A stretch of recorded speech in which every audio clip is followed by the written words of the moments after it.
Hello, and welcome back to Dreamforce 2024. Really happy to have you on board and listening to us as we broadcast live from the NYSE, where we've set up a studio just outside the Moscone Center. And today, really, we're delving into so many different pieces of what Salesforce brings to offer and the ecosystem around them.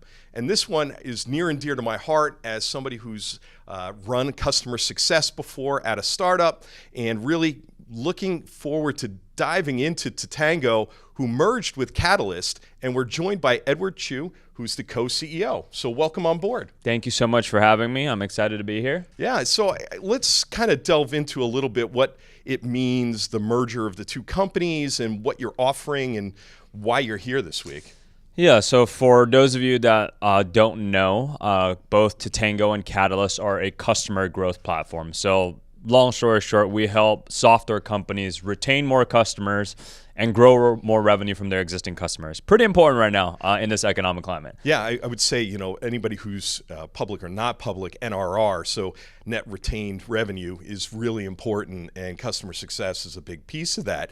And like you said, the economic climate and strategies, what are you talking to customers about when you see what's going on in this economic environment around that, and how does that really tie back into what you're doing here? Yeah, great question. That ties back to actually your original question of why we merged. Totango and Catalyst, two competitors, competing in the market very, very aggressively against each other. And one day we decided, you know what? We're hearing the same things from the market. Both our publicly traded customers as well as privately held venture-backed startups.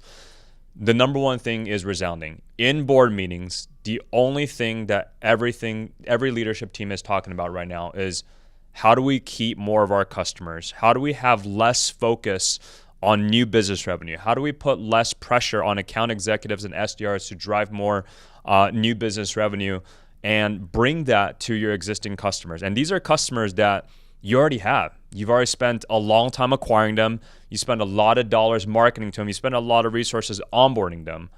Yet most businesses do not have significant penetration and extraction of revenue from the customers that they already have. So we saw that as a very important factor, especially in this climate. I mean, we continue to see massive layoffs. I think, Microsoft and IBM recently just had a pretty large layoff, and we continue to see that trickle down. And it is very, very important right now for a business to figure out how do you bring more impact and sell more of the services that you've already have on your product to your core base. Yeah, not even that. I mean, even AWS announced some just today as well. So when you look at this, I mean, especially like you said, publicly traded, non-publicly traded startups, it's really the acquisition cost of a new customer is usually, I believe the statistic is 1.2 to almost 2x the cost of keeping and That's doing right. that.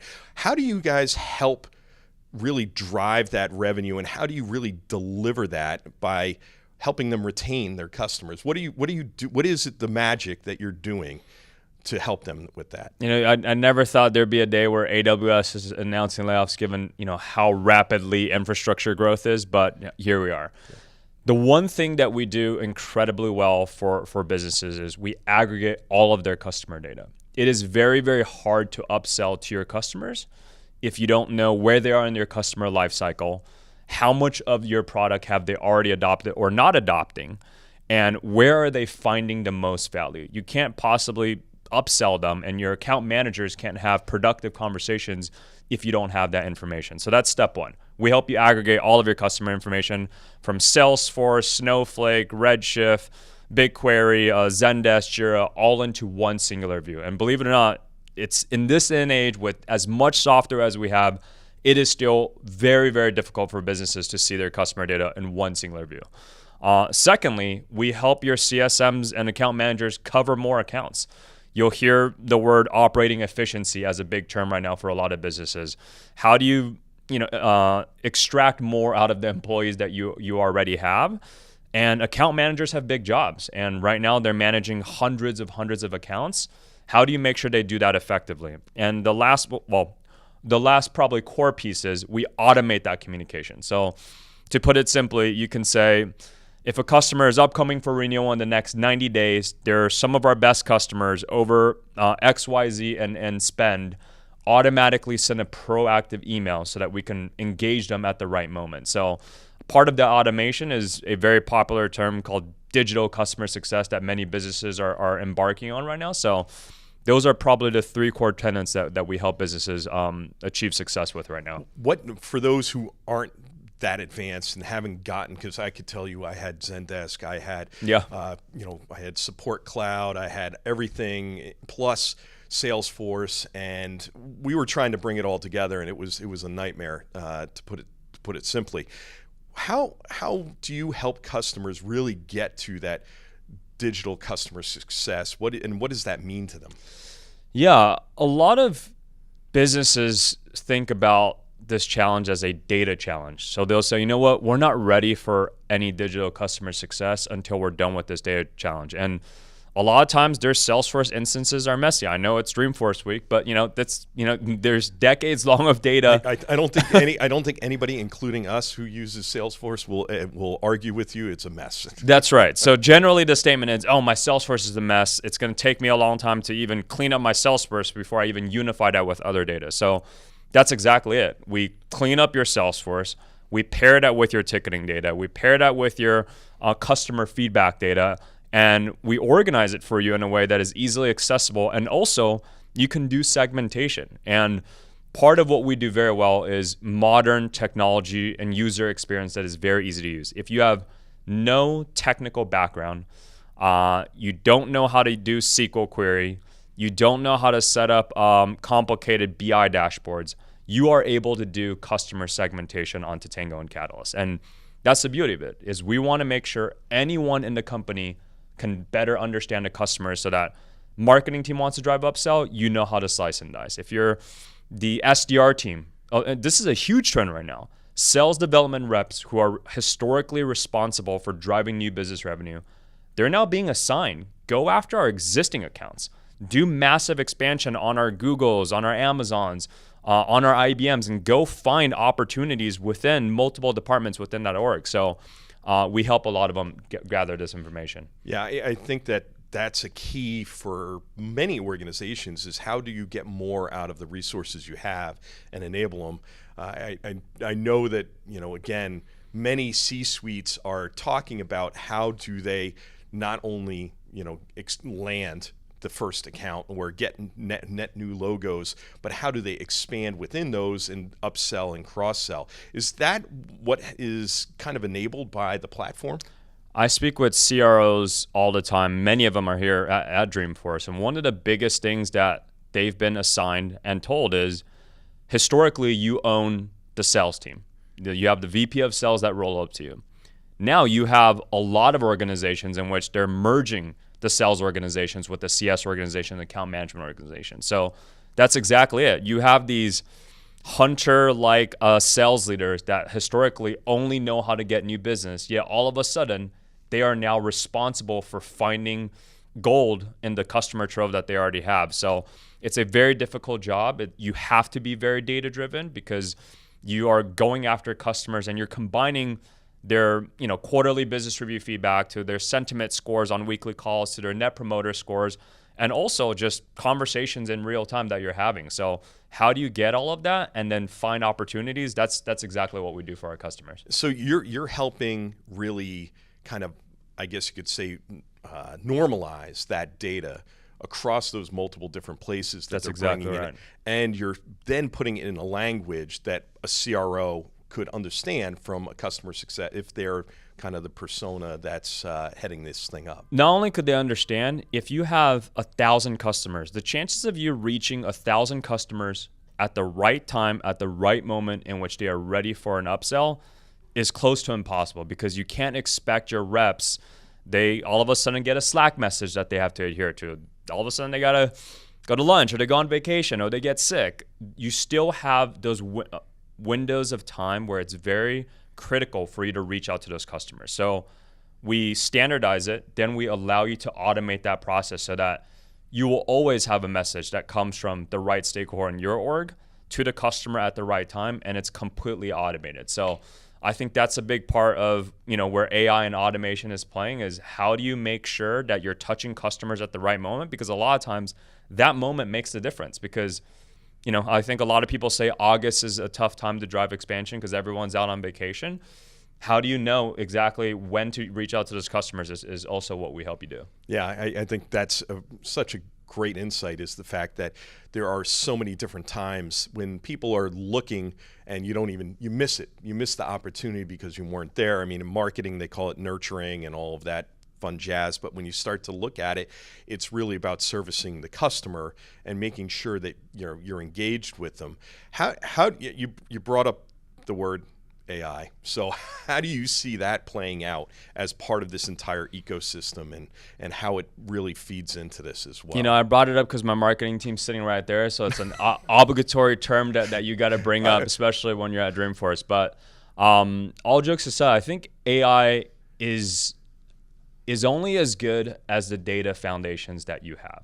And I think that's what puts us in a very unique position, is we have thousands and thousands of records from big customers like SAP, Google, Schneider, GitHub, in which we understand churn analysis. We understand historical trends. We understand industries that are doing well and not doing well. We understand what playbooks work well when it comes to driving automation. So our advantage is that we can take all the data that has worked for our customers and make great recommendations on, hey, this customer is probably someone that you want to reach out to, because based on historical churn data, they're starting to look like they're not doing well.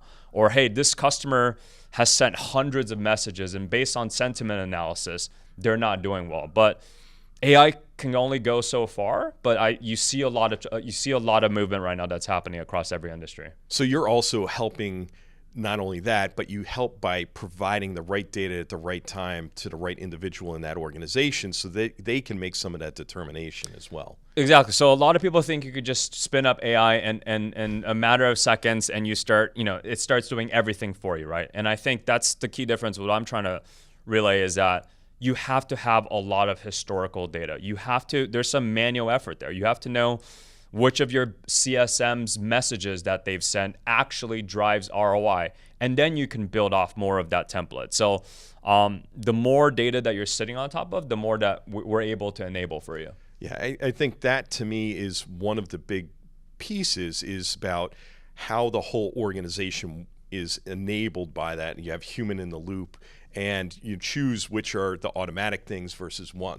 How do you help organizations understand what should be automatic versus what should be human intervened in things of that nature? Yeah, if it was up to CFOs right now, I think they would say, can your software just replace my whole team? And the reality is, I think we're still a little ways from that. I think most people, when they buy software, they expect to drive onboarding implementation. I think Klarna brought up the big thing. They wanted to replace Salesforce and replace HubSpot and build everything in-house through AI. And the reality is, when you buy software, you're not just buying the software. You're buying the know-how. You're buying the onboarding and experience. You're buying the implementation.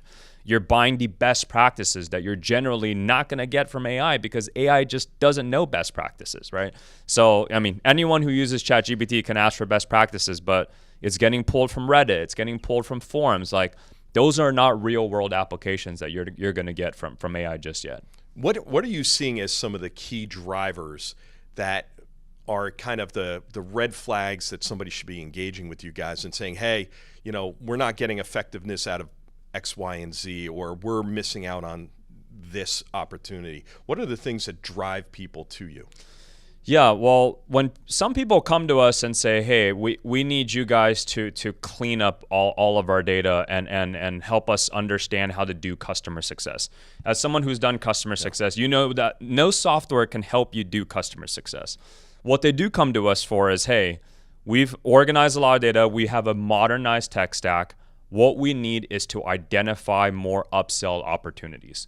We need to know which accounts are our most successful customers and which accounts should we just no longer sell to because they're no longer bringing in the right amount of dollars, or they're just too expensive for us to service. So how do you slice and dice that data very, very quickly, organize it so that when you are in board meetings, you can have that very important discussion, which is which market should we tackle right now? Which customer should we focus on next quarter? And that's probably the most important thing that every business is coming to us for right now. Yeah, I mean, I know it is because we were in with Hock Tan, the CEO of Broadcom, and this is exactly the conversation he had around VMware, and what they're doing with VMware is how do you really focus in on these things? And I think every board meeting, that is going on is looking at how do we do more with less. Kind of final word. What do you think you're expecting this week, and why should people come and seek you guys out today, or actually tomorrow when we start up? Yeah, if your business is crushing it and new business revenue is flying off the shelf, and you barely have to spend any marketing dollars, and people are just clicking request demo on your site, you probably don't need us. But I probably just described sub 5% of what's happening in the market right now. And I think for us, what's very, very valuable is you don't have to do a lot. Most people think that it's this huge amount of effort to get up and running.